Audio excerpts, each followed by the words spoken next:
पहले बता देते हैं तो वक्त और भी बुरा लगने लगता है। हम सबका सर शर्म से झुक गया जब गलगोटिया वाली घटना हुई।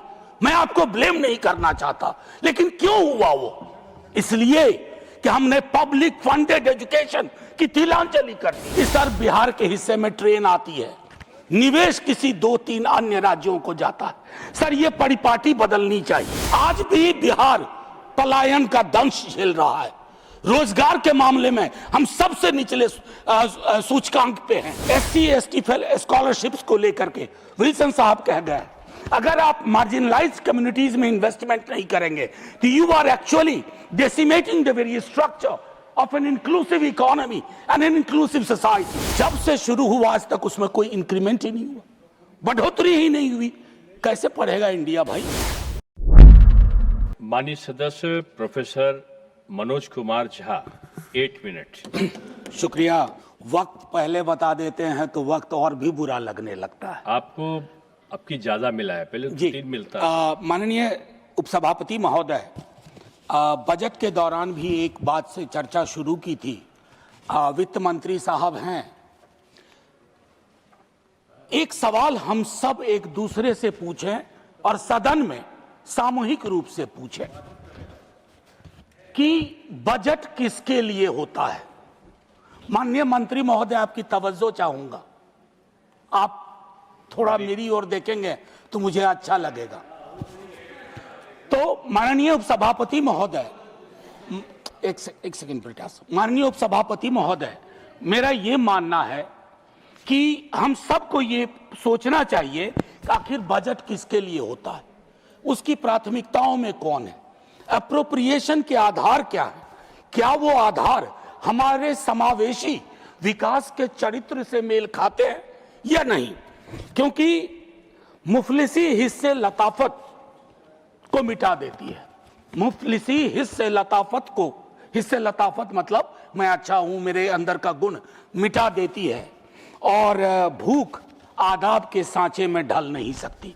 तो शिकायत के लहजे में नहीं, कुछ सुझाव और कुछ उस दृष्टिकोण से अपनी बात रखूंगा। माननीय वाइस चेयरमैन साहब, चिंता का विषय है कि ministry of labour and employment, ministry of minorities affairs, ministry of tribal affairs, ministry of Panchayati Raj में एलोकेशन ऑलमोस्ट स्टैग्नेंट। और ये चारों मिनिस्ट्री, इसका दायरा कितना बड़ा है ये हम सबको सोचना चाहिए। मिनिस्ट्री ऑफ सोशल जस्टिस के बारे में विल्सन साहब विस्तार से कह गए, मैं उस पर और टिप्पणी नहीं करना चाहता, लेकिन मैं ये जरूर कहूंगा कि अगर इसके दायरे को देखेंगे तो इसके एलोकेशन से चिंता सिर्फ हमारी नहीं होनी चाहिए। ये चिंता सामूहिक रूप से पूरे सदन की, एक एक व्यक्ति की होनी चाहिए। माननीय वाइस चेयरमैन साहब, पीएम किसान निधि 2019 में 6,000 रुपए थे। आज कौन सा बरस है? 2026। कितनी है निधि? 6,000 रुपए। क्या कोई फर्क नहीं पड़ा? क्या यह हमारी प्राथमिकताओं में नहीं होना चाहिए? सॉइल हेल्थ कार्ड, मैं चाहता हूं हर सांसद लोकसभा और राज्यसभा का सरकार को हकीकत बयान करे कि सॉइल हेल्थ कार्ड में करप्शन का क्या लेवल है। इनइफेक्टिव, लेकिन एक्सेप्टेंस नहीं है सर। डिनायल मोड में हम रहते हैं, डिप्लोमेसी में भी डिनायल मोड में रहते हैं। एक नैतिक विरासत जो भारतवर्ष की थी, हमने उसको छत विच्छत कर दिया।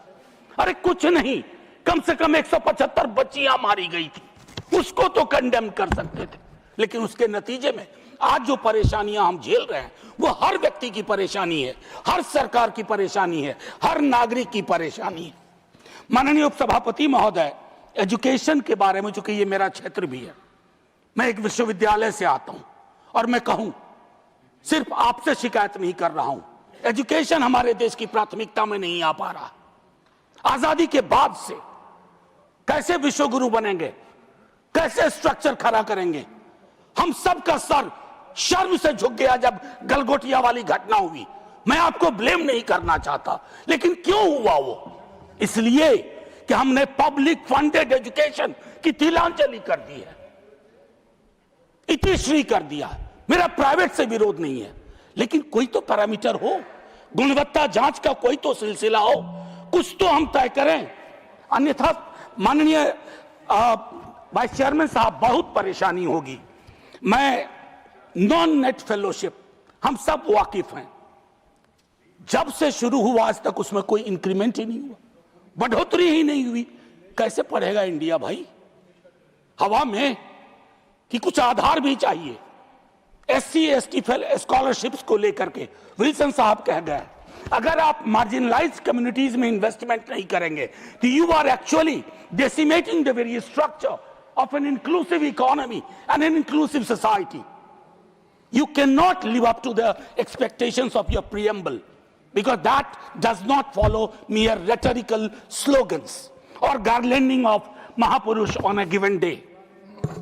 सर, जल जीवन मिशन के बारे में विस्तार से शक्ति भाई भी बोले, मैं और कुछ नहीं कहूंगा। अभी इंदौर में सर कंटामिनेटेड पानी पीने से सैकड़ों मौतें हो गई। मैं इस पे पॉइंट स्कोर नहीं करना चाहता सर, विषय पे बोलना चाहिए। मैं एकदम इसी पे जल जीवन, मैं इसलिए कह रहा हूं, मैं विषय से विषयांतर नहीं होऊंगा। मैं सिर्फ ये कह रहा हूं सर, ये अलार्म बेल है, अलार्म बेल, और सिर्फ बीजेपी के लिए नहीं, हम सब के लिए अलार्म बेल है। कौन सी दुनिया दे रहे हैं अपने लोगों को, ये मैं समझता हूं। मैं बिहार के बारे में कहूं, पिछली दफा बिहार का जिक्र आया, चुनाव भी था वहां, तो हमारे दोस्त लोग भी नाराज हो गए कि बार बार बिहार आ रहा है, बार बार बिहार आ रहा। अरे साहब, बिहार नहीं आ रहा था, चुनाव की बहार आ रही थी, कुछ भी नहीं था। आज भी बिहार पलायन का दंश झेल रहा है। रोजगार के मामले में हम सबसे निचले सूचकांक पे हैं। मैंने कल या परसों एक सप्लीमेंट्री क्वेश्चन में कहा था कि सर, बिहार के हिस्से में ट्रेन आती है, निवेश किसी 2-3 अन्य राज्यों को जाता है। सर, ये परिपाटी बदलनी चाहिए, बिहार में भी निवेश आए और देश के दूसरे हिस्सों से ट्रेन आए बिहार। हम ये चाहते हैं। ये कैसे होगा सर? इसके होने के लिए बिहार को देखने का आपको गैर राजनीतिक नजरिया विकसित करना पड़ेगा। माननीय उपसभापति महोदय, एक दो और छोटी टिप्पणी करूं। आय की असमानता, मैंने बजट में भी कहा था, हम इसे खारिज कर रहे हैं, ये हमें ज्वालामुखी के ढेर पे ले जा रहा है। मैं सिर्फ थॉमस पिकेटी की बात नहीं कर रहा, जो वो कहते हैं कि 1% ने हमारी पूरी राष्ट्रीय आय का लगभग कब्जे में ले लिया। मैं कह रहा हूं, आप अपने आसपास देखिए, हम भी अपने आसपास देखें कि आखिर आय की असमानता क्या करती है। ये अवसरों की असमानता में बदल जाती है। गरीबी और आर्थिक असुरक्षा, ग्रामीण शहरी विभाजन वगैरह वगैरह, ये लोकतंत्र को भी माननीय उपसभापति महोदय प्रभावित करती है। एक आग्रह जो बजट में भी किया था, किसी को बुरा नहीं लगेगा, प्रोग्रेसिव टैक्सेशन के बारे में सोचा जाए थोड़ा। इस देश की जो ये असमानता का आर्किटेक्चर है ना माननीय सभापति महोदय, ये आर्किटेक्चर हमें लील जाएगा। इसके लिए आवश्यक है कि विरासत टैक्स को एक बार एक्सपेरिमेंट करें और कर से जीडीपी अनुपात भी बेहतर हो तो प्रोग्रेसिव टैक्सेशन को एक बार हम सोचें। आखिरी सर, मैं आखिरी टिप्पणी करके 23 सेकंड है, ज्यादा वक्त नहीं लूंगा, 1 मिनट ज्यादा से ज्यादा। माननीय सभापति महोदय, मैंने एक चीज कही, सदन पक्ष और विपक्ष से मिलकर होता है। मैं कहता हूं पक्ष और विपक्ष बदलने वाली चीज है, आज ना बदले कल बदलेगा, लेकिन कुछ सरोकार साझा होने चाहिए और उनमें से उन सरोकारों को मैंने उसी दृष्टिकोण से आपके समक्ष रखा। अगर आज एलपीजी का संकट है तो उसको एंटिसिपेट करते हुए अप्रोप्रिएशन में उसका भी ध्यान रखना था। और जो बात मैंने कही कि हिंदुस्तान की डिप्लोमेसी की एक नैतिक विरासत है, हम उसको ना खोएं। गिग और प्लेटफॉर्म वर्कर्स इकोनॉमी का एक बड़ा हिस्सा, उनकी सोशल सिक्योरिटी को लेकर के एक ब्रॉड एंड आखिरी 30 सेकेंड सर, समझ होनी चाहिए।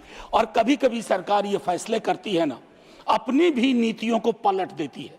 2019 और 2025 में माननीय सर्वोच्च न्यायालय का ऑब्जर्वेशन था कि सीएपीएफ की इनजस्टिस हो रही है।